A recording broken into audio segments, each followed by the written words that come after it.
we're briefly going to go over seller's disclosures, what to look for when you get them in a MUD, and we're also going to look at the search features. So one of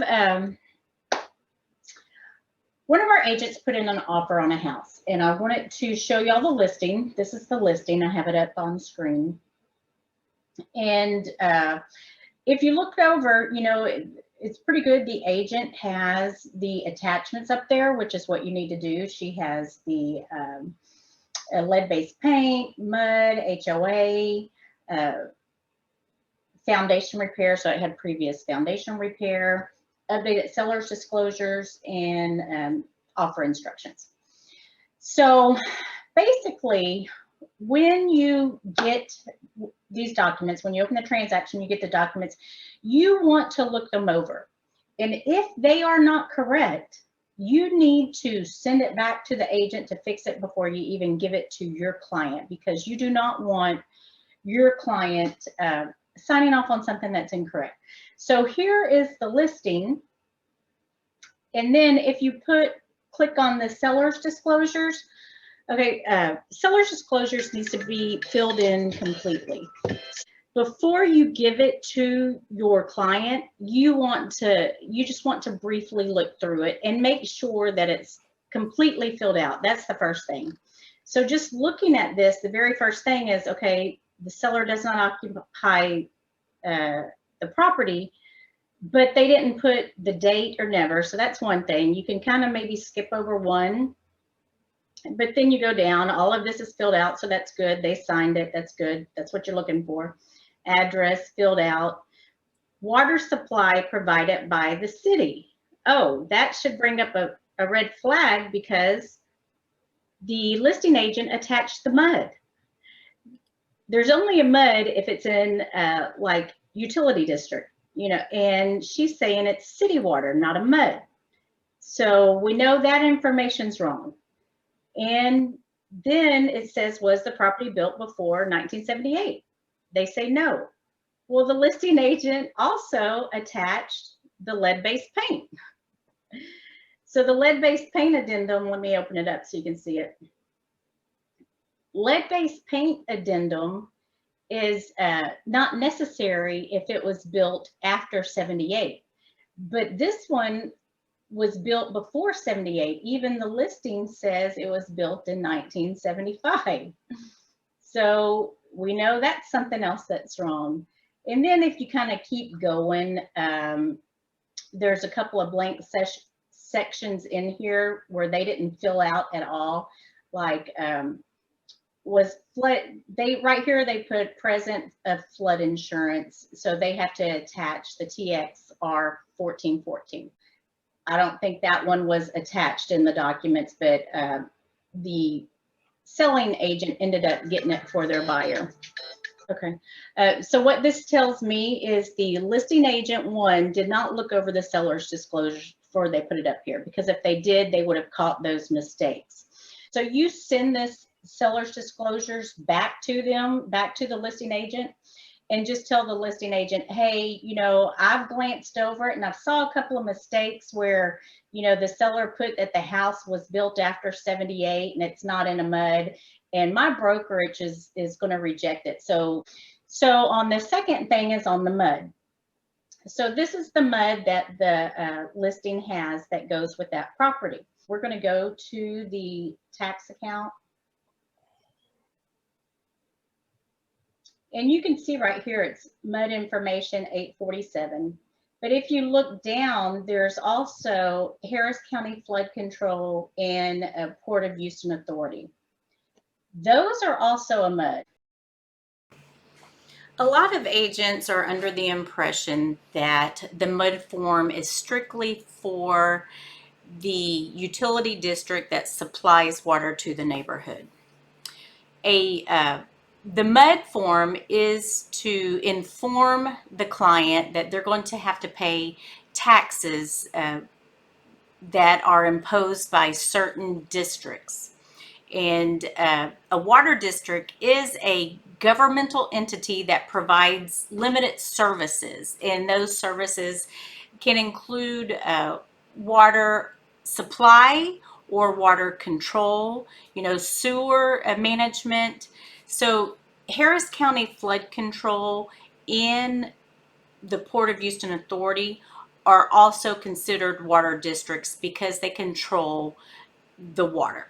And it's going to be a taxing authority, a governmental utility district that's going to impose a tax on the purchaser of this particular property. And that's why we have to have the MUD form, so we can inform the purchaser that it is their responsibility to pay these taxes, and they're going to be assessed these extra taxes from these utility districts. So we'll read it. The real property described below that you're about to purchase is located in the blank district. The district has the taxing authority for separate from any other taxing authority and may, subject to voter approval, issue an unlimited amount of bonds and levy.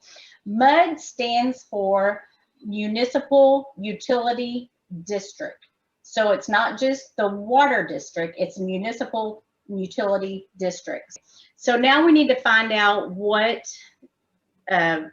if this is inside of Houston as a whole, what municipality district it's in. So the quickest way to do that is to look on the map and just kind of see where this property falls on the map.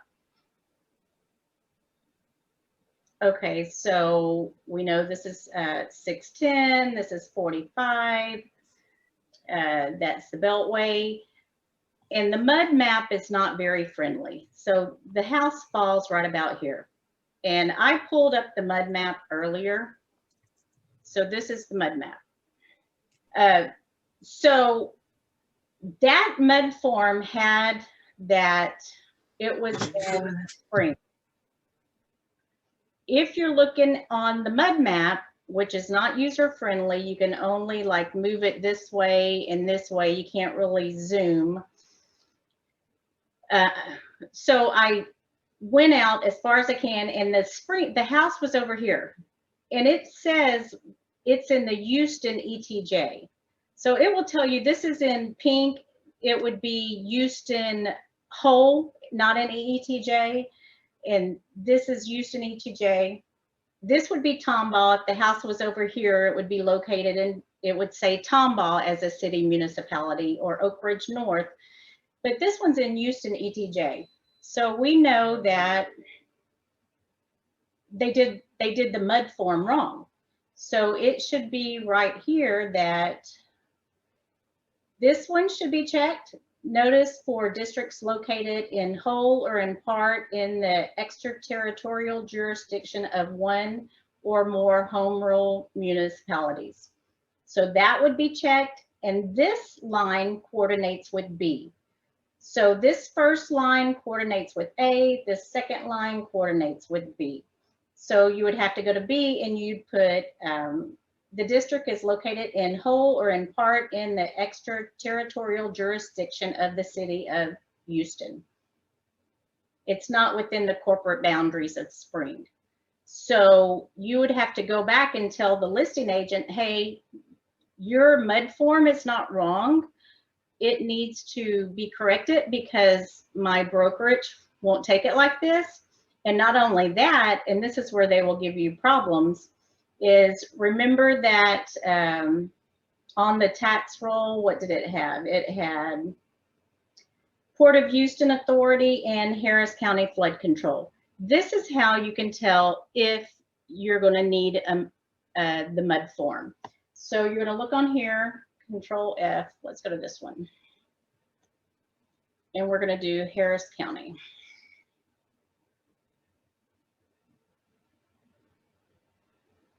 Oh, it's right here, Harris County Flood Control. So if it's on this form, you're going to have to fill out the MUD form for it. Because all this does is it just tells your client that hey, this property is located in the Harris County flood control, and they have a tax rate of 0.75. This was as of, 2018, and this is the bond information. And that is what would go in the MUD form up here.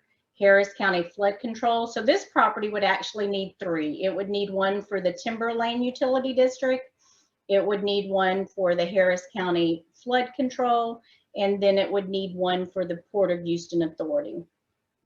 And the 72 for the, we'll find Timber Lane. Let's find Timber Lane so we can show that. Okay, so here's Timber Lane Utility District. So 9292, which is correct. 2018, that should be on the bottom. Well, see, they've got that wrong. They have that as 2020, and this is telling you that's the tax rate as of 2018. So 2018 should be there. Where we go, Timber Lane. The first number goes in the first blank. The second number goes in the second blank. Number 2 is just saying that the district has the authority to impose another tax, and if it does, this is what it's going to be, but we don't know if it does or did or anything like that. So you're always going to put NA there because we don't know that information. So basically that's the MUD. So before you would give this to your client, you would verify it and send it back to the agent, and you're going to have to tell the agent, hey, my broker's not going to take this because it's wrong. It's not in the corporate boundaries of Spring. It's in the extraterritorial district of Houston, and we also need the MUD form for the Port Authority and the Harris County Flood Control. So that's the basics on the MUDs and the seller's disclosures. Does anybody have any questions on those? Yeah, can you hear me? Yeah, I can hear you. I wanted to ask, it must have flashed right before my eyes, but I wanted to see how'd you get that screen again, the one on the right-hand side with the bond information. The MUD bond? Yeah, I had it pulled up.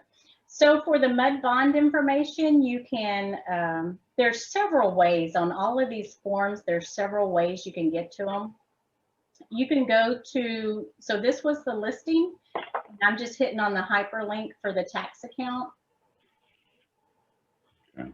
And then you can go to MUD bond info. Okay. And that should take it to you, take you to it. You can also, on the home page, like it's going to be over here. I'm trying to think where else it is. I think it might even be down here. I know that, yeah, here it is, MUD bond information, ETJ. This is where the ETJ map is. The ETJ map is also going to be back on over in here. I can't remember which one it is, but it's going to be over in one of these tools. But the easiest way is to go to the link and look at the tax information and click the MUD bond.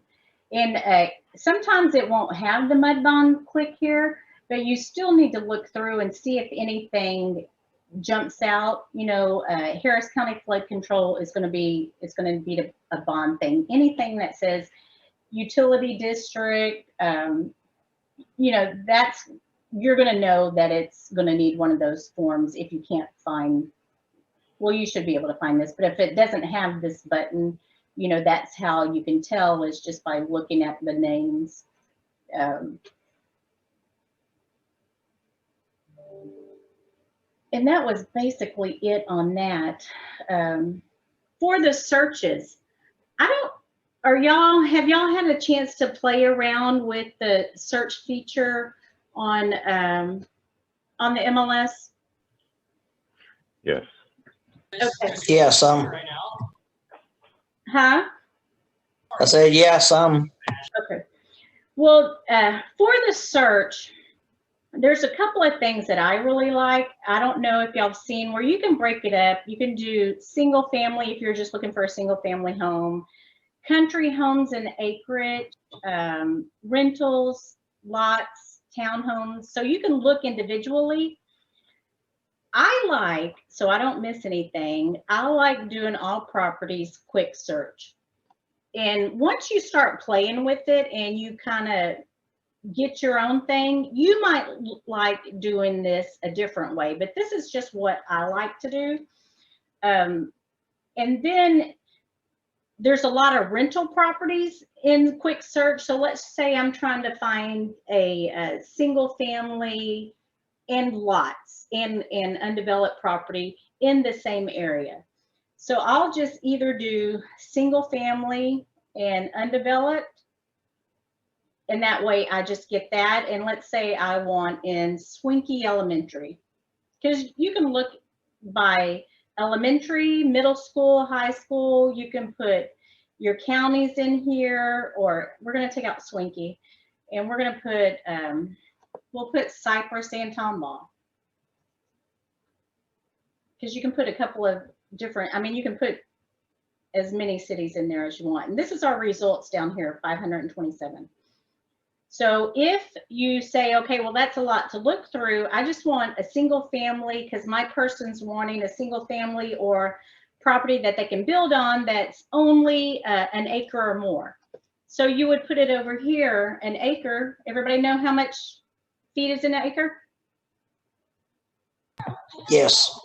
Is it 4 old ladies driving 35 miles an hour in a 60-mile-an-hour zone? 43,560. That's right. All right, so we're going to do 4,300 plus. Wait, 43 there. We're going to do that plus. So that's, no, that's property. We're going to lot size right here. So I only want to look at the property that's an acre plus. And so it brought it down to 96. So let's say, okay, well, my family only wants to spend 300,000 for a house or 300,000 for the land. So it automatically adds the 3 zeros on the end. So you just need to do the 300 plus. And it brings it down to 64. So I'm going to click on, what happened to my 64? There's my 64. And I only did in Cypress and Tomball. So this is the map of, on the view, you can do the line item view, or you can do the map. So my people, even though I wanted Cypress and Tomball, they only want to be on the north side of 99. So we're going to narrow it down even more. And I'm going to do the map. And this is the area that my people really want. And that overlaps Cypress and Tomball. And see how everything else went away? It's just everything in my area now. And then I can go back to the results and look and see what's out there. Here's a tip. Usually something that's like JM Hopper's 35 survey, that's going to be unrestricted. Herd, that's going to be unrestricted. Holderith, that might be unrestricted. I'm not sure. This is going to be unrestricted. This is going to be unrestricted. That right there, that UR usually stands for unrestricted, but that's not going to be unrestricted because it's in a neighborhood. Go ahead, Leonard. Yeah, when you showed the map and you kind of clicked on the map and it showed you all the homes available. Every time I click on my map, I'm unable to see that. I'm unable to see the actual flood locations. So yeah, I don't see it like that. I just see nothing but clear map. I wonder if maybe there's an additional button that I'm missing. Well, do you have like, did you narrow down the search? Because I put in all my criteria. So here's all my criteria. And it says that I have like 17 matches because I did that little arrow. And I got the results on my 17 matches. And it gives me the line item listing. And then you click on map. Okay, I'll go about giving it a shot, and I'll just I'll let you know what I get out of it. I'm gonna log in right now. And we can, you know, if it doesn't work for you, we can go over it the other way. You can reset. Let's clear out the criteria. I thought that was reset, but it said, oh, there's clear. It was results. Okay, so we're clearing it out. And you can go to just the map view. So this is probably what you see. Is this what you see? Yeah. Okay, it's because you didn't put out any criteria, but you can do that. Go to the map view, and it's just you've got too many results for them to map it. So either you would need to zoom in, and then you'll start seeing it, or you can do the like the radius. I want everything within, and this tells you a 3.12 mile radius, and it narrows it down that way. So you've got the radius tool, the rectangle tool, and then your polygon tool. Layers, that's where you can do it, like the flood zone, muds. So just play around with the search feature. There's a lot of information in there. Zoom in, that it's really hard to even get all of the capabilities that it does, or you can do with it.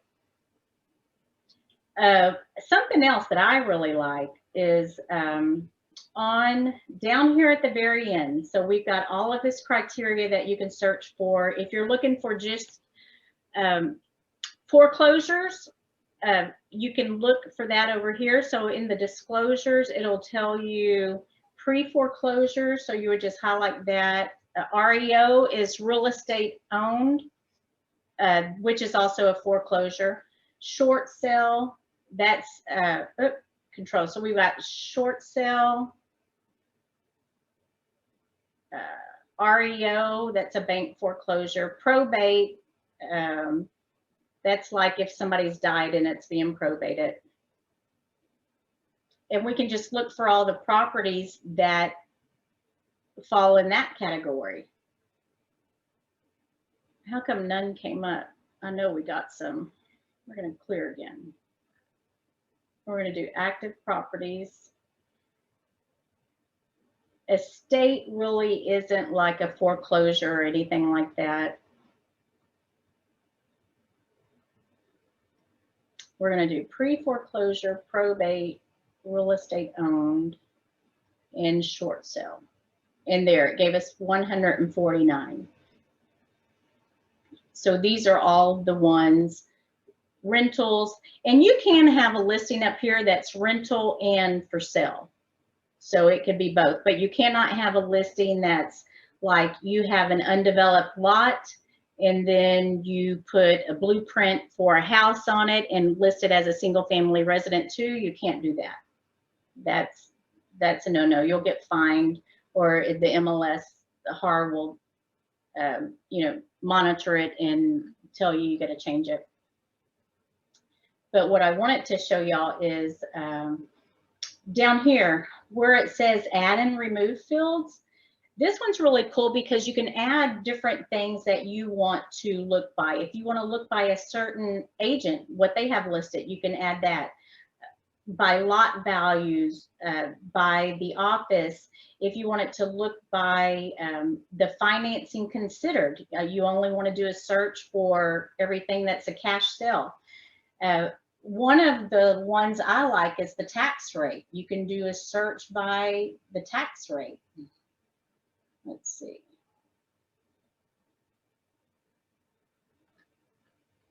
Because you will get clients that say, hey, I want in the lowest tax rate. So we'll add that, add, and we're going to go back. And now I have the tax rate here, and I only want to see properties that's 2 or lower. I can't remember if we need the period or not. Let's see. I think so, 2 or lower. Let's see what comes up. 12. So 12 came up that has a tax rate of 2 or lower. Yeah, that tax rate's 1.9. And it's in the foreclosure. So let's see which one it is. Probate, that's the probate. But that's a really cool feature, is when you can add the different things that you want to search for.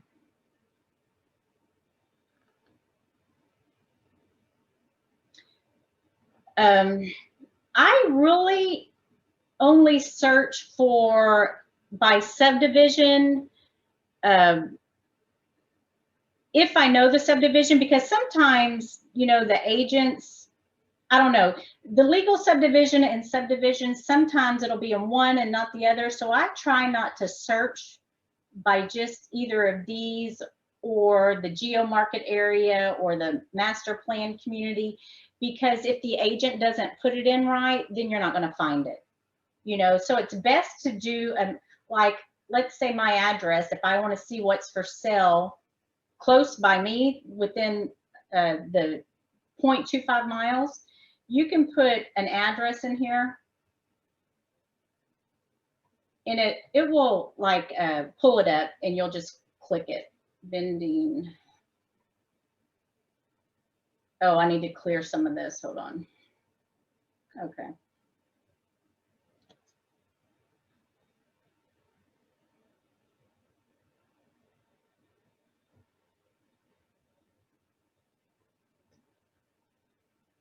There it goes. So there's the address, and I want to see everything that's for sale within half a mile. And this would be good to do if a client says, okay, my daughter lives at 1313 Gatesville in Tomball, and I want to live close by her.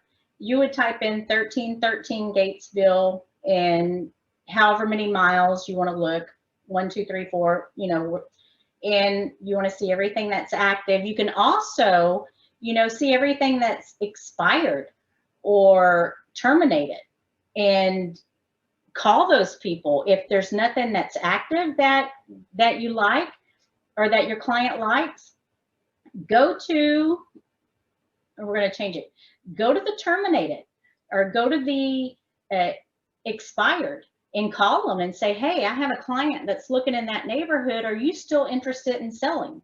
You know, that way, you know, you get something off market, plus you get the 6%, because you tell them it's still going to be 6%. You get the buyer side and the seller side of it. And it's just a good way to get your client something that's not on the market. So that's good to check for. We'll go back to single family criteria. For the dates, this goes by its number of days, like 0 to 180 days back.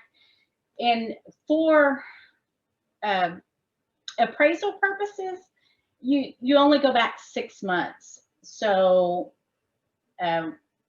why you would have to, I guess if you're looking for sold properties and you're trying to do a quick CMA for a client, you know, you would go back 6 months. And so your client wants Fairfield.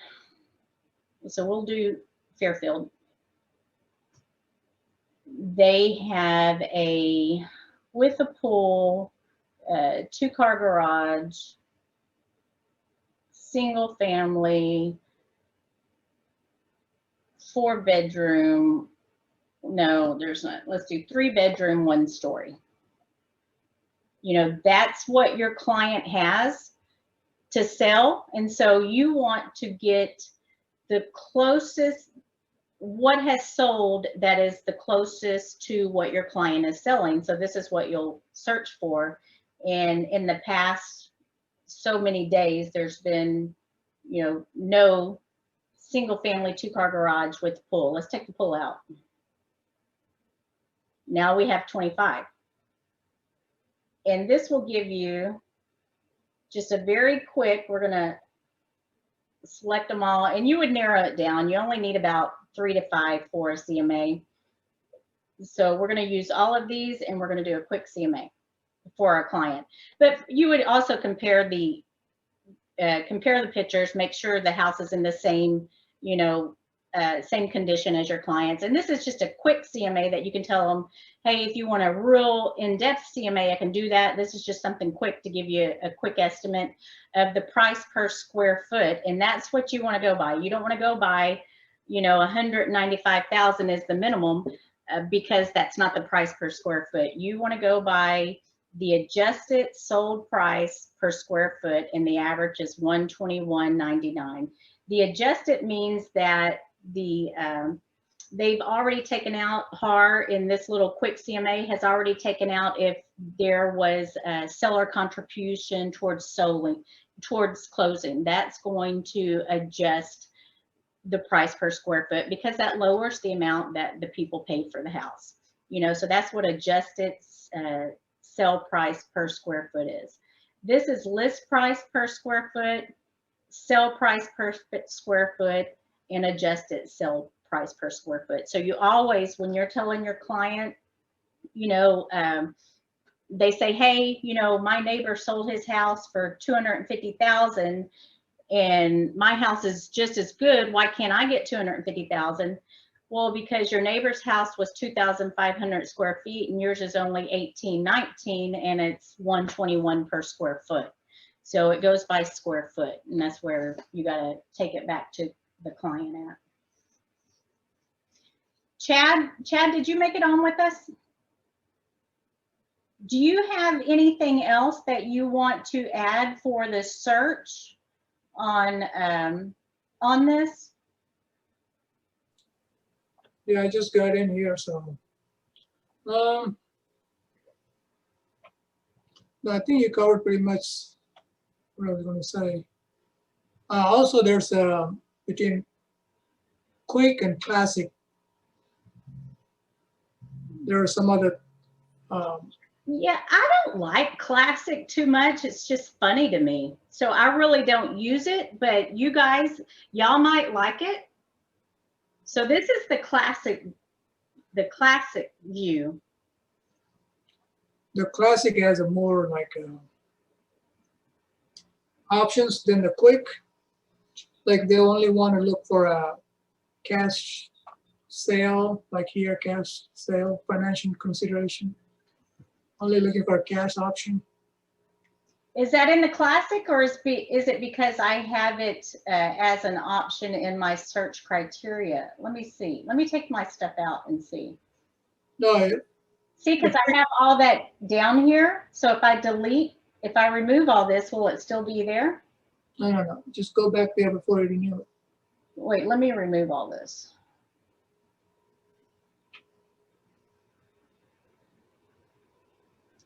But those got nothing to do with what you're doing, so. It doesn't. No. Yeah, because I'm not familiar with the classic because I don't. Okay. Okay. Yeah. So it has it there. So just a specific small criteria on it. The quick searches for only for if you want to get it done quickly, so send it to the client. But this one is more depth and more specific to it.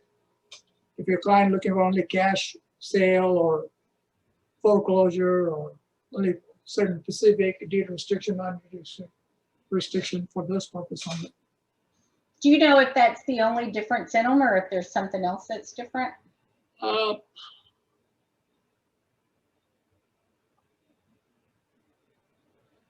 think that's all I can think of right now. Yeah.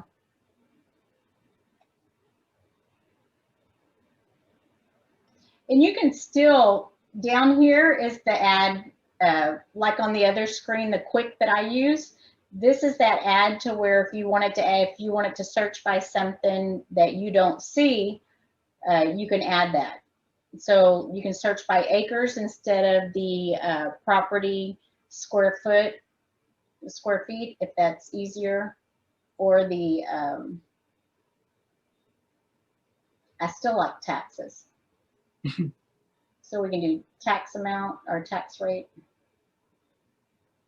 and back. So you can still search by that on this screen, on the classic.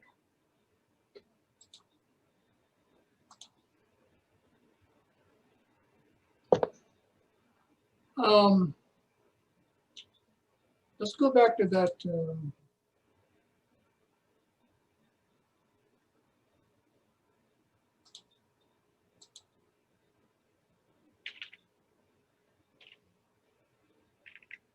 Yours is 4-3 or what? Yeah, that's my zip code.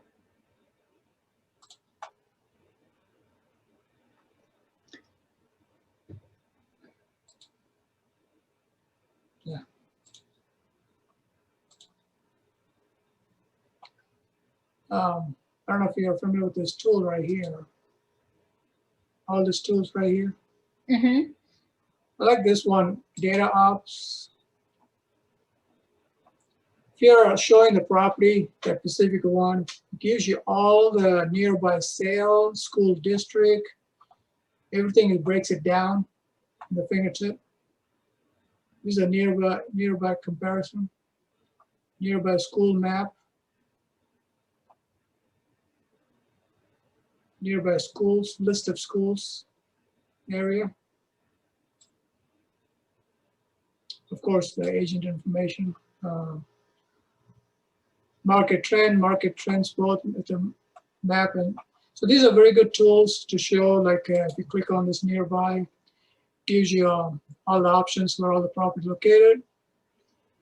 It gives you with the subject property versus the 3 comparison.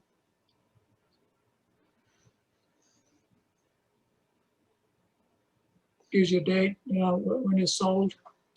So it's kind of like a quick reference if your clients want to know more at the location where you're showing the property. And it's kind of neat tools here. So Yeah, and you can, if you go back to the list view. go ahead.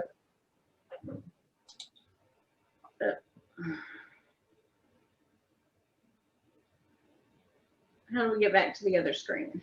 I'll just That's not it. get it. Exit it out. Hold on a second. Hold on.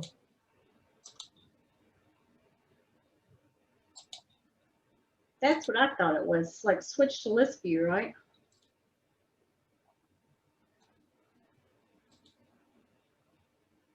Where'd it go? And you closed it out. We can just show up here. Okay, so let's on this one. If you click on these, like the listing, Chad got to that one for this button.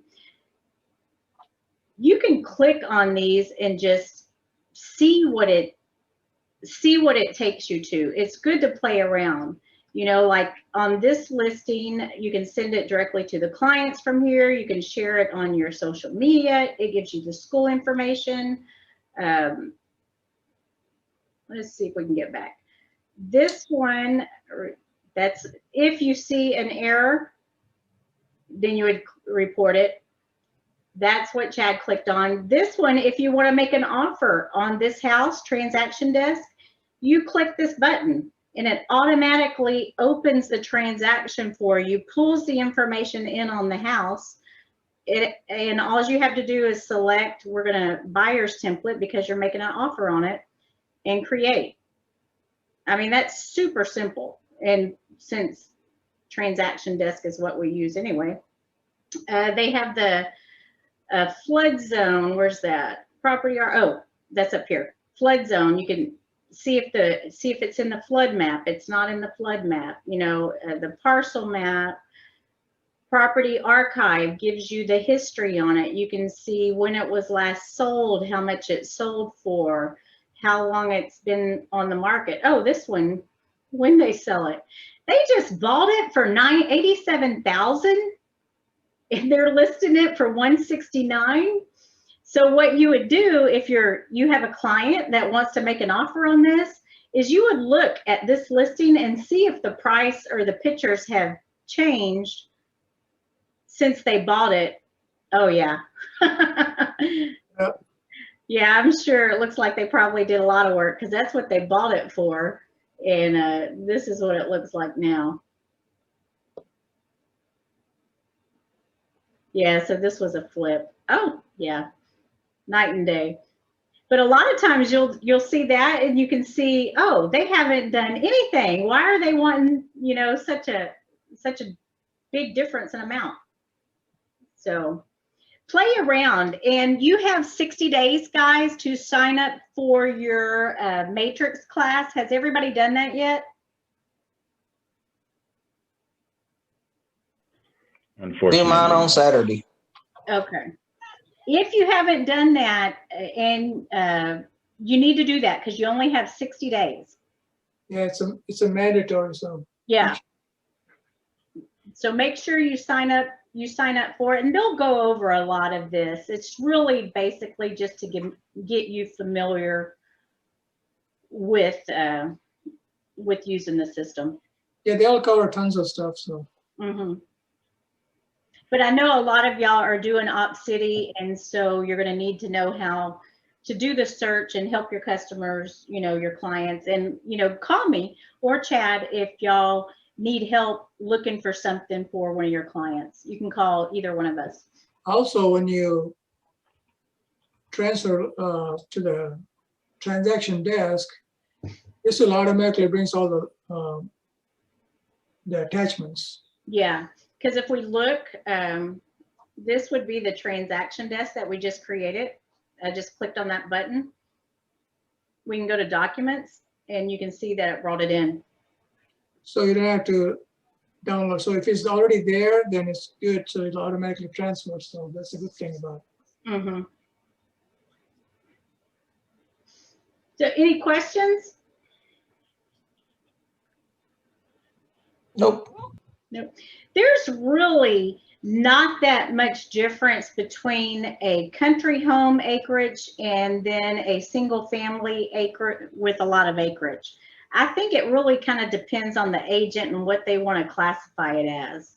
So Depends where it's located too. yeah, if you're going to have a house with you can consider Waller a country home with 10 acres and put it in there, but then I would consider Waller just a single family. So Waller used to be a rural area. Now it's all getting to be built up, so it's become a city now. So yeah. So if you do a single family and your person is wanting a little bit of acreage too, don't forget to look in country homes as well, or you can just do all properties. Also, don't forget to look in the tax record, see how it's listed. Yeah, I've never used a create your own, so I've never used that. So if somebody plays around with it and thinks it's really cool, let me know. I'm sorry, what did you click? See on this search, Right. Single family, classic, they had a create your own. All properties, create your own. You got the quick, classic, and create your own. Oh, okay. I guess where you can have that all the time, if you can add your tax rate and just what you specifically like searching for. I guess that's what that would be. I wonder if it would stay that way and not change every time you exit out, if it stays how you create it. No, there's an option you can add it to the toolbar, which is a quick reference. So you can go always there. Yeah.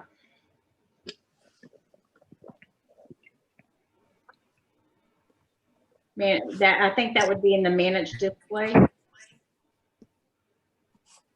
Maybe. No, should be on Defaults.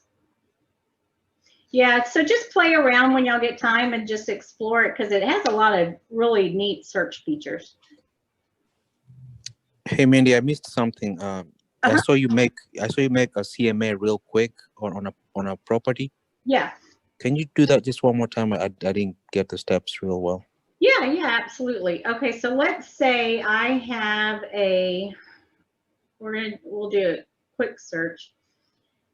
I have a client and I get investors all the time that'll shoot me an address and say, Mindy, and I just do this for investors, something that I'm not going to put a lot of time into it, because half the time I get nothing from it, because they end up losing out. Usually investment homes sell, they have like multiple offers, and my investors want to sell really low. But they'll say, okay, 989 Arbor Crossing. Huh? I said use 989 Arbor Crossing. Somebody wants to sell. Okay, so 989 Arbor Crossing. So it's in Conroe, and we're gonna look for what's sold in half a mile. Arbor Crossing is a 2-story, and when you do CMAs, only 1 stories with 1 stories, 2 stories with 2 stories. So we're going to put 2 stories. And I think that's probably about it. So we'll just do 2 stories. What year is Arbor Crossing? Carrie? Not for sure. Let's say 9. I don't know. I think it's about 20 years old. So 2000. So we'll do 1998 to 2005. And we've got 1 match. See how it comes up 1 match right there? And it's sold for $93.46 a square foot. So let's take the year off there. Criteria. So we'll take the year off, and we've gotten 4 matches, and we'll extend this, and we've gotten 7 matches now. So first of all, you want to make sure it's in the same neighborhood. So even though we got 7 matches within half a mile, you want to make sure it's in the same neighborhood. This is Arbor Crossing. So we don't want to use any of these. We only want to use these 3. So we're going to check those.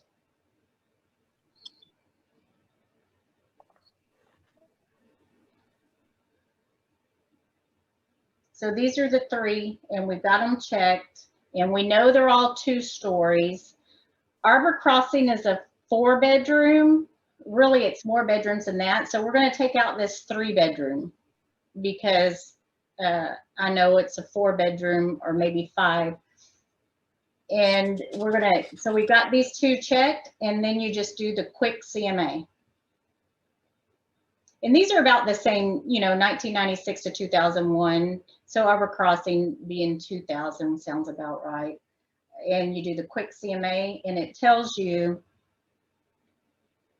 that the adjusted sale price per square foot, the average is $91.86. You can go back a little bit further. 180 days, that's 6 months, isn't it?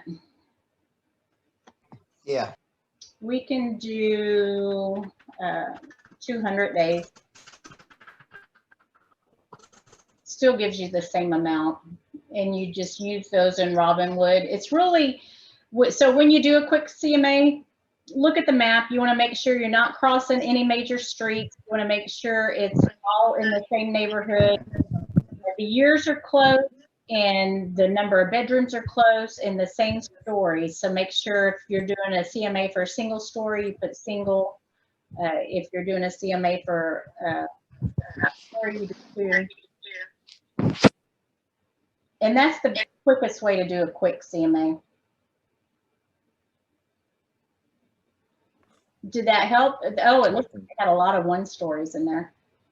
1 stories are going to sell higher price per square foot than a 2-story is. So you can't compare a 1 story to a 2-story.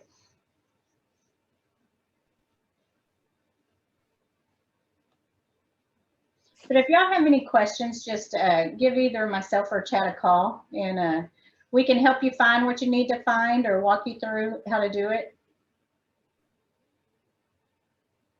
Just a quick question. What's your experience with the mobile app for HAR? How useful is that? Like for my clients or for me? No, for you, like just how they were using this on the desktop. Have you found any utility for you as just using the mobile app? It comes in handy, like if you're showing a property to a client and they want to see, what has sold around, you can pull it up on your app and it'll show you the sold, you can pull up the houses by where you're at, your location, and see the sold prices. you know, I try, I mean, I'm going to use my desktop, but like the mobile app, I'll use that, like looking at sold prices, or if I want to send a quick listing to my client, I want to text it to my client, I'll pull it up, you know, because I have my phone with me. So I'll pull it up, type in the address, pull it up, and just hit share and text it to them, and it sends it right to them. Trying to think if I use it for anything else. You can give it to your clients, and that's really good because then you can see what they're looking at and they can see sold prices. And so I think that's really good. Okay. Well, next time we'll go through the in-depth CMA. So Yeah, I'd like to do RPR too. We can do, we will do how to do a cloud CMA, which is really in-depth, and then we can compare it to an RPR CMA, which is, I like RPR too.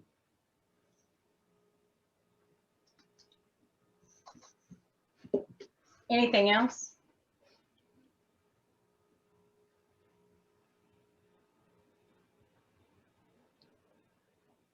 All right, well, thank you guys. Thank you for joining us, and call me if you have any questions, or if you need me to help you, you know, find a property or look at anything. Did everybody get my email about the website?